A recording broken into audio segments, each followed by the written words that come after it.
जी welcome back. कैसे हैं आप सब। आज की वीडियो से हम स्टार्ट करेंगे कुछ एल्गोरिदम्स को सीखना। सबसे पहले जो एल्गोरिदम्स हम सीखेंगे वो होंगे सॉर्टिंग के रिलेटेड, कि हमारे पास एक कोई डाटा आता है तो उसको सॉर्ट कैसे करेंगे। बेसिकली जब भी हम सॉर्टिंग करते हैं तो दो तरीके से ही करते हैं, या तो असेंडिंग ऑर्डर में करते हैं या फिर डिसेंडिंग ऑर्डर में करते हैं। तो इसके अंदर जो भी एल्गोरिदम्स हम सीखेंगे सॉर्टिंग के रिलेटेड, उनको हम डिजिट्स पे भी अप्लाई करेंगे, मतलब नंबर्स पे भी अप्लाई करेंगे, और अल्फाबेटिक डाटा जो हमारे पास होगा उस पे भी हम इनको अप्लाई करेंगे। तो सबसे पहले जो एल्गोरिदम्स हम सीखेंगे वो बहुत ही बेसिक होंगे। उनकी जो टाइम कॉम्प्लेक्सिटी होगी वो थोड़ी ज्यादा होगी क्योंकि बेसिक एल्गोरिदम्स हैं। इनको सीखने के बाद हम कुछ एडवांस एल्गोरिदम्स को सीखेंगे जिसके अंदर टाइम कॉम्प्लेक्सिटी जो है वो बहुत कम होती है। और इंटरव्यू के अंदर अगर आपसे सॉर्टिंग के बारे में क्वेश्चन कर दिया जाए तो आप उसी को ही यूज करेंगे जिसकी टाइम कॉम्प्लेक्सिटी कम होती है। अब इस वीडियो में हम जो बेसिक एल्गोरिदम सीख रहे हैं उनको सीखने की वजह यह है कि आप क्योंकि डीएसए सीख रहे हो तो आपको हर एक चीज के बारे में पता होना चाहिए।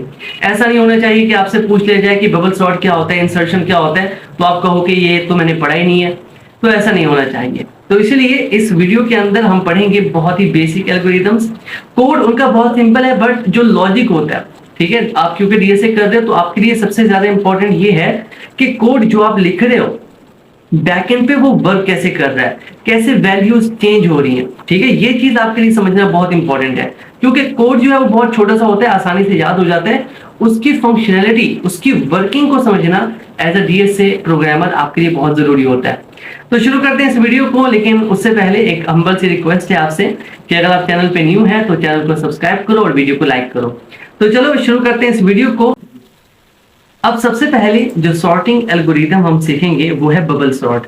बहुत ही बेसिक से एल्गोरिदम है, बट इसकी वर्किंग को समझना बहुत इंपॉर्टेंट है। इसके अंदर आपने दो चीजें याद रखनी है। सबसे पहले हम जो लूप इसके अंदर यूज करेंगे वो चलेगा n-1 टाइम्स। सेकंड, इसके अंदर हम क्या करेंगे, हम कंपेयर करेंगे एडजेसेंट एलिमेंट को। अगर तो वो रॉन्ग ऑर्डर में है तो हम उन्हें स्वैप कर देंगे। एडजेसेंट एलिमेंट का मेरा मतलब ये है कि वो एलिमेंट जो एक दूसरे के साथ साथ है, जैसे 10 और 4 है, फिर 4 और 6 है, 6 और 2 है, ये दोनों क्या है, आपस में साथ साथ है। तो इनको हम कंपेयर करते जाएंगे, जैसे हमें कोई रॉन्ग ऑर्डर मिलेगा फिर हम क्या कर देंगे, स्वैप कर देंगे। ठीक है, अभी क्या करना है, इसकी फंक्शनलिटी मैं आपको समझा देता हूँ। मान लो ये लूप है हमारा, ठीक है, इसके अंदर एलिमेंट है 10, 4, 6, 2 और 9। ठीक है, अभी ये सॉर्टेड नहीं है, हमने सॉर्ट करना है और हम यूज कर रहे हैं बबल सॉर्ट का। तो यहाँ पर ना जब पहली बार लूप चलेगा तो उसके लिए मैं ये बना लेता हूँ कि हाँ, पहली बार जब हमारा लूप चलेगा तो किस तरह से ये काम करेगा। तो यहाँ पर मैं फर्स्ट कर देता हूँ कि पहली बार जब लूप चल रहा है तो क्या हो रहा है। तो फर्स्ट, अब यहाँ पर होगा क्या, पहली बार जब लूप चलेगा तो हमारे पास एरे क्या है, 10, 4, 6, 2, 9।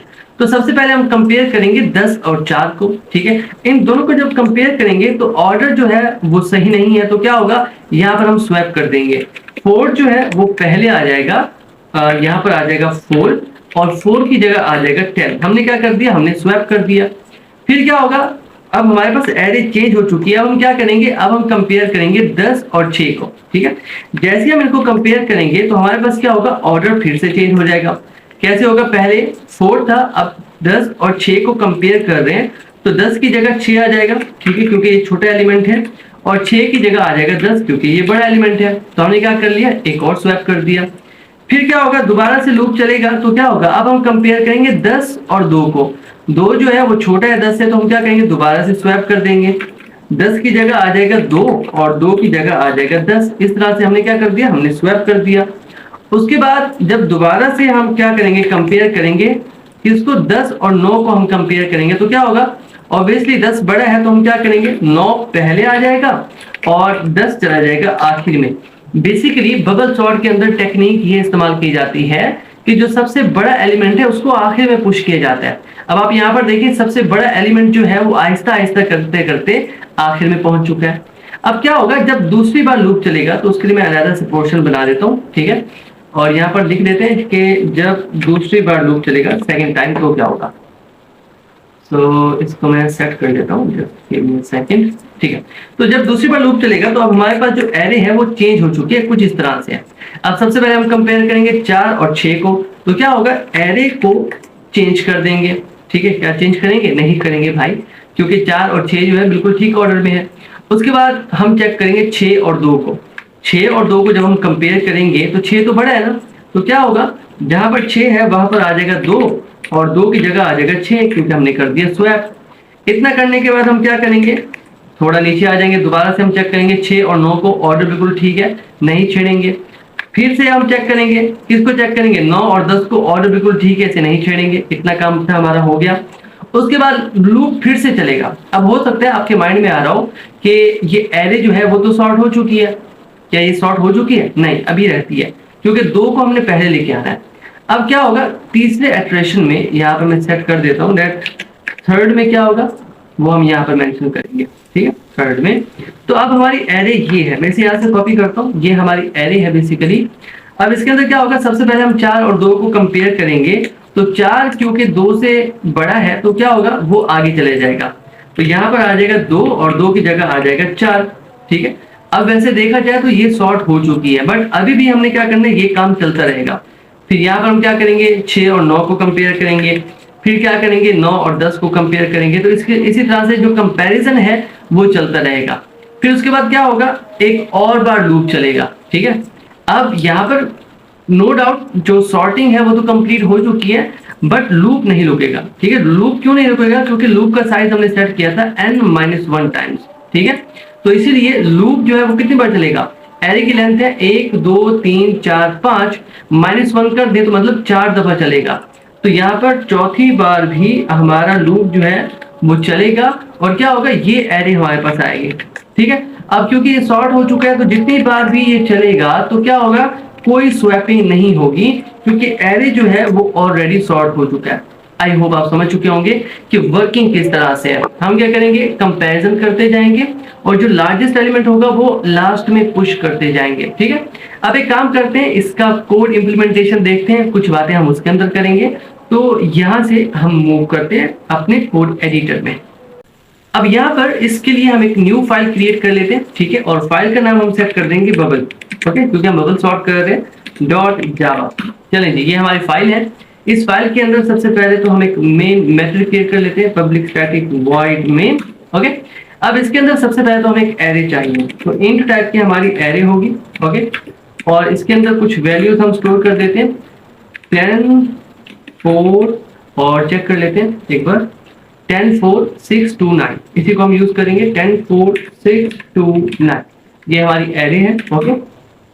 अब हमें एरे की लेंथ भी चाहिए, तो एक n वेरिएबल क्रिएट कर लेते हैं, एरे डॉट लेंथ, ओके, इसके अंदर लेंथ स्टोर हो जाएगी। अब हमने क्या करना है, मैं इसे थोड़ा जूम कर लेता हूँ, ठीक है, ताकि कोड आपको साफ नजर आए इस तरह से, ओके। अब हमने क्या करना है, हमने सबसे पहले तो आउटर लूप लिखना है, ठीक है।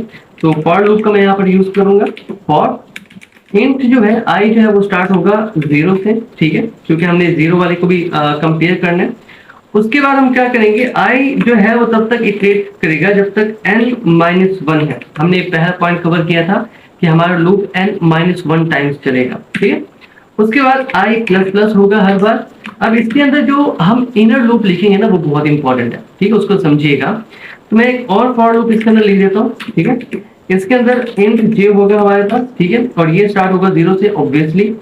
अब यहाँ पर जो मैंने सेट करना है कि ये तब तक इटरेट करेगा जब तक n-1 है, फिर -i। ये मैंने -i क्यों लिखा है अभी थोड़ी देर में एक्सप्लेन करता हूँ।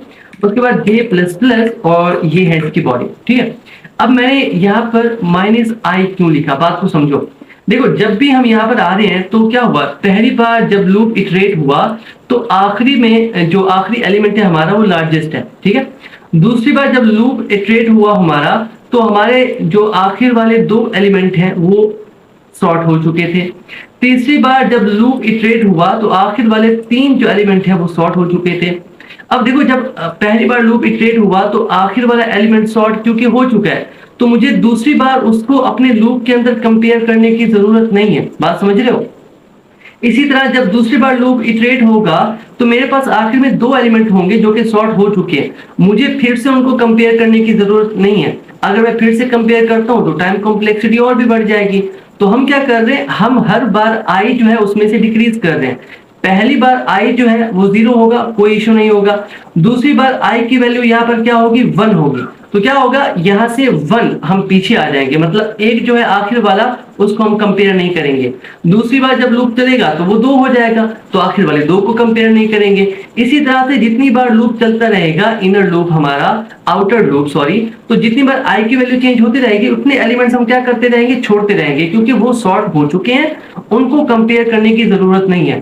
फालतू में अगर उनको कंपेयर करेंगे तो टाइम कॉम्प्लेक्सिटी बहुत ज्यादा बढ़ जाएगी। ठीक है, अब इसके अंदर क्या होगा, सबसे पहले तो हम चेक करेंगे। ठीक है, हम क्या चेक करेंगे, कंडीशन में हम चेक कर देंगे कि हमारे पास जो एरे है, ठीक है, उसके अंदर जो जे जहां पर पॉइंट कर रहा है विच इज 0 इंडेक्स, अगर तो वो ग्रेटर देन है एरे ऑफ जे प्लस 1। ठीक है, तो बेसिकली हम कैसे कंपेयर कर रहे हैं, यहाँ पर देखें कि ये है हमारा 0 इंडेक्स यहाँ पर, ठीक है, यहाँ पर j है, और फिर हमने क्या कर दिया, हमने कर दिया j प्लस 1।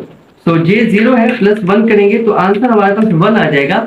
इट मीन्स यहाँ पे हम आ जाएंगे, ठीक है, 1 पे। तो पहले हम इन दो को कंपेयर कर रहे हैं। ठीक है, अगर हम कह रहे हैं कि 0 इंडेक्स की वैल्यू ग्रेटर देन है 4 इंडेक्स की वैल्यू से, तो हम क्या कर देंगे, हम स्वैप कर देंगे। स्वैप कैसे करेंगे मैं आपको समझाता हूं, क्योंकि जावा लैंग्वेज के अंदर हमारे पास स्वैपिंग के लिए, एरेज के अंदर स्वैपिंग के लिए कोई बिल्ट इन मेथड नहीं है। तो हम क्या करेंगे, हम एक टेम्प वेरिएबल क्रिएट कर लेंगे कुछ इस तरह से। ये हमारा टेम्प वेरिएबल होगा। ठीक है, हम क्या करेंगे, इसके अंदर वैल्यू स्टोर कर देंगे, ये वाली, ये वैल्यू उठा के इसके अंदर स्टोर कर देंगे। ठीक है, 0 इंडेक्स पे लाके इस वैल्यू को रख देंगे। ठीक है, और फिर जो टेम्प में वैल्यू थी उसे उठा के वापस उसमें रख देंगे। ठीक है, ये कोड में करते हैं। सबसे पहले हम क्या करेंगे, हमें एक टेम्प वेरिएबल चाहिए। ठीक है, टेम्परेरी वेरिएबल, इसके अंदर हम क्या करेंगे, जहां पर एरे ऑफ जे पॉइंट कर रहा है उसको हम रख देंगे, कहां पर, इस टेम्प के अंदर। तो मैंने यहाँ पर जे लिख दिया। उसके बाद हम क्या करेंगे, अब एरे ऑफ जे आप ऐसा मान लो कि खाली है। अब एरे ऑफ जे के अंदर जहां पर जे पॉइंट कर रहा है विच इज 0 इंडेक्स, वहां पर हम 1 इंडेक्स की वैल्यू को रख देंगे विच इज जे प्लस 1, कुछ इस तरह से। अब इसके अंदर हमारे पास जे प्लस 1 आप ऐसा समझ लो खाली हो चुका है। तो आखिर में जहां जे प्लस 1 पॉइंट कर रहा है विच इज इंडेक्स 1, वहां पर जो टेम्प के अंदर वैल्यू हमने स्टोर की थी वो इसमें सेट कर देंगे कुछ इस तरह से। अब हमारा काम कंप्लीट हो चुका, बेसिकली हमने स्वैप कर दिया। तो जैसे ही ये लूप कंप्लीट हो जाएगा तो हमारी जो एरे है वो सॉर्ट हो जाएगी। तो एक काम करते हैं, सॉर्टिंग से पहले भी हम एरे को आउटपुट में शो कर देते हैं, तो उसके लिए हम फॉर लूप का यूज कर लेते हैं। ठीक है, सो आप फॉर ईच का भी कर सकते हो, मैं ट्रेडिशनल को यूज करूंगा। ठीक है, 0 से स्टार्ट होगा, आई तब तक चलेगा जब तक लेस देन है लेंथ से, देन आई प्लस प्लस कर देंगे। और यहाँ पर हम क्या करेंगे, हम यूज करेंगे system dot out dot print, not print LN, just print use करेंगे हम। और इसके अंदर हम एरे को दिखा देंगे। ठीक है, एरे ऑफ आई, और यहाँ पर थोड़ा गैप भी कर देते हैं ताकि आउटपुट थोड़ा अच्छा नजर आए। ठीक है, उसके बाद हमने क्या करना है, यही इसी को मैं कॉपी कर लेता हूँ। ठीक है, क्योंकि नीचे जाकर मैंने इसको यूज करना है। सो कॉपी, और ये खत्म हो रहा है यहाँ पर लूप, तो यहाँ पर आके मैं प्रिंट कर देता हूँ। ठीक है, तो कहाँ गया, और यहाँ से स्टार्ट हो रहा है। ओके, पीछे ले आते हैं। ठीक है, ये फॉर लूप है हमारा, थोड़ा और पीछे ले आते हैं। चलिए, ये फॉर लूप है हमारा। अब यहाँ पर मैं मैसेज शो करा देता हूँ, before this system dot out dot print LN, not like this. Okay, so system dot out dot print LN, और यहाँ पर हम सेट कर देते हैं बिफोर सॉर्टिंग। ठीक है, बिफोर सॉर्टिंग, और आगे जाके इससे के बाद system dot out dot print LN, और यहाँ पर मैं सेट कर देता हूँ आफ्टर सॉर्टिंग। ठीक है, चलिए जी, ये काम हमारा हो गया, और दैट्स इट, बहुत है। सेव कर लेते हैं इसे, और एक बार इस कोड को रन करते हैं। सो रन, वेट करते हैं, आउटपुट आएगा हमारा। ओके, सो बिफोर सॉर्टिंग हमारी एरे थी 10 4 6 2 9, आफ्टर सॉर्टिंग हमारी एरे हो चुकी है 2 4 6 9 10। इट मीन्स हमारी जो एरे है वो सॉर्ट हो चुकी है। और जो टेक्निक हमने यूज की, जो एल्गोरिथम हमने यूज किया वो है बबल सॉर्ट। ओके, अब नो डाउट इसकी टाइम कॉम्प्लेक्सिटी ज्यादा है, तो इसको कभी भी इंटरव्यू के अंदर हम यूज नहीं करेंगे। अब अभी तक इस सीरीज में हमने टाइम कॉम्प्लेक्सिटी को कवर नहीं किया, इसका टॉपिक नहीं आया। मैं चाहता हूं कि पहले हम कुछ सॉर्टिंग एल्गोरिथम्स पढ़ लें, रिकर्जन का टॉपिक कवर कर लें, उसके बाद टाइम कॉम्प्लेक्सिटी को सीखें। क्योंकि आपको रिकर्जन आता होगा, आपको सॉर्टिंग आती होगी, तब टाइम कॉम्प्लेक्सिटी को सीखना आपके लिए काफी ज्यादा इजी हो जाएगा। ठीक है, अभी फिलहाल आप ये मान लीजिए कि इसकी टाइम कॉम्प्लेक्सिटी जो है वो ज्यादा है, that's why we are not going to use this bubble sort. बस ये करना जरूरी था ताकि आपको पता हो कि हाँ बबल सॉर्ट किस तरह से काम करता है।